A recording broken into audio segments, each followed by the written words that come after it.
viewers, welcome to SS Media. Hi viewers, welcome to SS Media.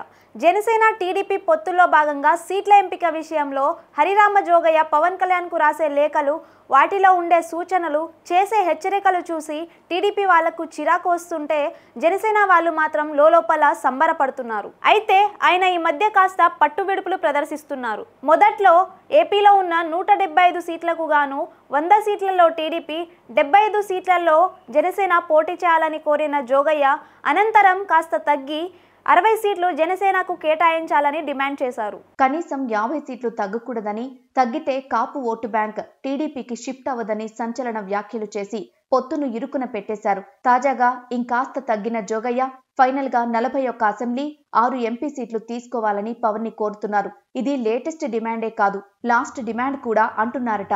జనసేనకు 20 లోపు టికెట్లు ఇవ్వాలని చంద్రబాబు భావిస్తున్నారని చర్చ నడుస్తున్న నేపథ్యంలో 41 సీట్లంటే అది సాధ్యమయ్యే పని కాదని, ఈ జోగయ్య అంతా ఆగమాగం చేస్తున్నాడని మండిపడుతున్నారు టీడీపీ నేతలు. అసలు పవన్ కళ్యాణే సైలెంట్ ఉంటే ఈ జోగయ్య ఎందుకు మధ్యలో చిచ్చు రాజేయడం అని వారు ఆక్రోశిస్తున్నారు. అయితే జోగయ్య చెబుతున్న మాటలు, సీట్ల లెక్కలు అన్నీ జనసేనకు రాజకీయ లబ్ధి చేకూర్చేవే. అందుకే జన సైనికుల నుండి ఆయనకు ఫుల్ సపోర్ట్ ఉంటుంది. అయితే ఇక్కడ ట్విస్ట్ ఏంటంటే పలికేది జోగయ్య అయినా పలికించేది పవనే అని విశ్వసనీయ వర్గాల సమాచారం. తాను చెప్పలేకపోతున్న విషయాలను పవనే ఇలా జోగయ్యతో చెప్పిస్తున్నారని అంటారు. ఒక పక్క తాను అన్నింటినీ సైలెంట్ గా ఒప్పుకుంటూ పోతున్నట్టు కనిపించే పవన్, మరో పక్క ఇలా హరిరామ జోగయ్య రూపంలో తాను చేయాల్సింది చేసుకుంటూ పోతున్నారు.